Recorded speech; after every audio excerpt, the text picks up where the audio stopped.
Welcome to the Social Innovation Global Ethics Forum 2018 Speaker Interview Series on Decentro Report. Brought to you by HoryouToken, a cryptocurrency driving the new renaissance. A link to this awesome blockchain project is below. Hi everyone, this is Decentro, and I am at SIGEF2018 reporting for the conference here, and I'm with Jan Ondrus, who is from the ESSEC Business School. Jan, thank you so much for being on the show today. Thank you.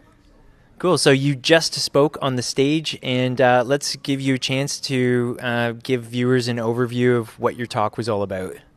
Okay, so what was very important to talk about, I think, is when we talk about smart cities, one of the issue is that in order to make it happen, you need businesses and governments to come together. And in order to do that, you need to create a common language between the two. Meaning that eventually the priorities, or at least the purpose of businesses, is different from government. So they need to find a common purpose to eventually find the common ground to develop smart cities. As of now, we see a lot of isolated initiatives, either from the government, either from companies. And now it's time to reconcile the two. And I think there's awareness that there need to be some collaboration, but the language is still missing. And so we need to find business models also that can work, because eventually businesses need business models to be prosperous and sustain in the longer term, right? If they cannot make any profit, then it becomes a charity, and businesses cannot sustain on charity, right? So the whole idea there is to create business models that can create a more social capital, a more human capital, and eventually limit the impact on the environment, right? So what we want to actually achieve at some point is to embed by design in business models this kind of thinking that it's not about only maximizing the financial profit in building a smart city, but also looking beyond just this profitability. So in the talk, we had a lot of exchange about these dreams of having these really smart cities, how smart cities can help elderly to be more included in the cities, or how eventually the disabled or unprivileged could access services that they couldn't before. But for this to happen, it has to have some kind of business model linked to it, right? And so a number of companies nowadays are kind of forced to do it because of the environment they're operating in. So they're starting to adapt.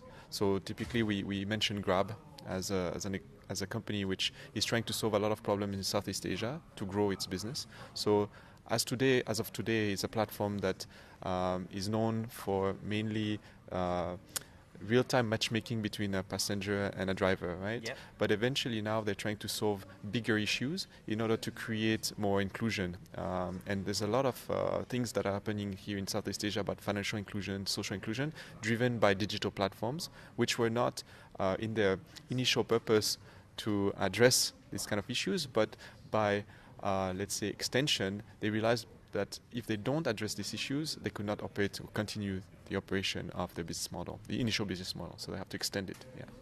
I think smart cities are a little bit abstract still, because we haven't really engaged with the concept yet. There are cities around the world, like Kazan in Russia, who are really trying to step up, and I know Dubai is trying to step up.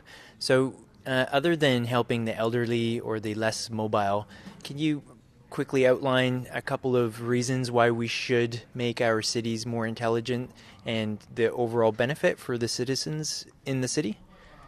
So one thing that comes to my mind is that a luxury we have in Singapore that a lot of people who are living here tend to forget, but it's safety.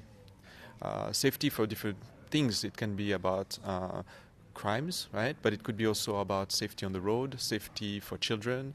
And so eventually, that's what we discussed also in the panel, that each city will be different. There's not one model of smart city. Each city has to find its own model to address the issues that are the most important for each citizen within that city. And so eventually people would choose the city they feel more comfortable in the future based on the criteria that are important for them, right?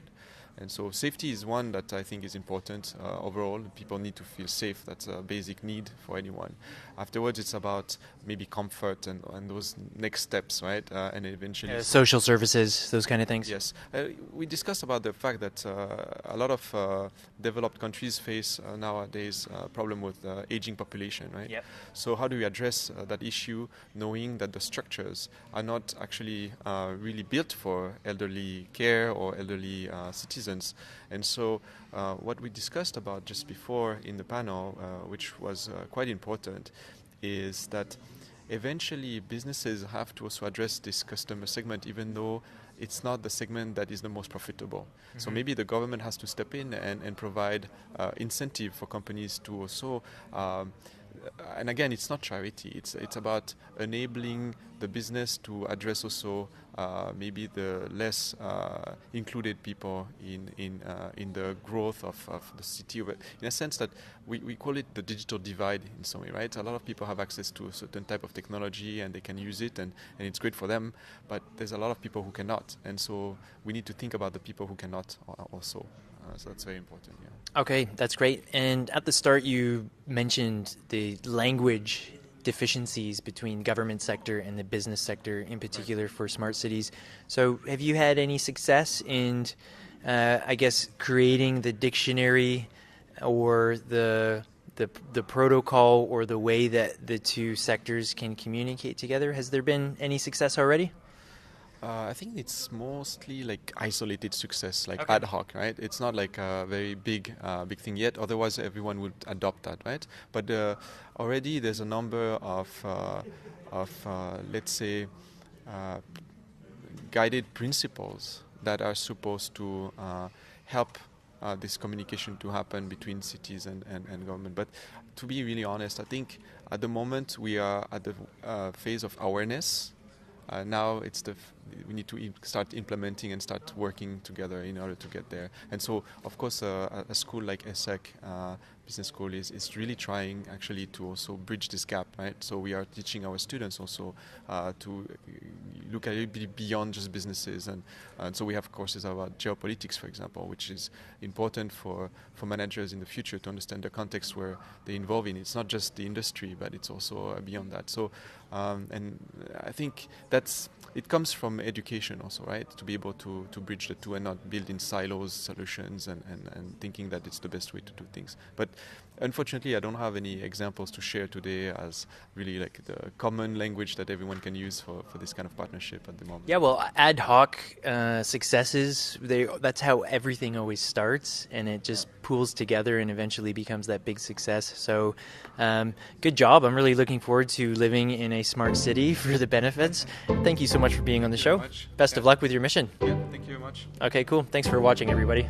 Before you move on, make sure you like and share this video. Also, please subscribe and ring the bell so you can catch the rest of the Decentro Report playlist for SIGEF 2018, giving you a chance to meet all the speakers from this awesome event. Brought to you by HoryouToken, a cryptocurrency driving the new renaissance. A link to this awesome blockchain project is below.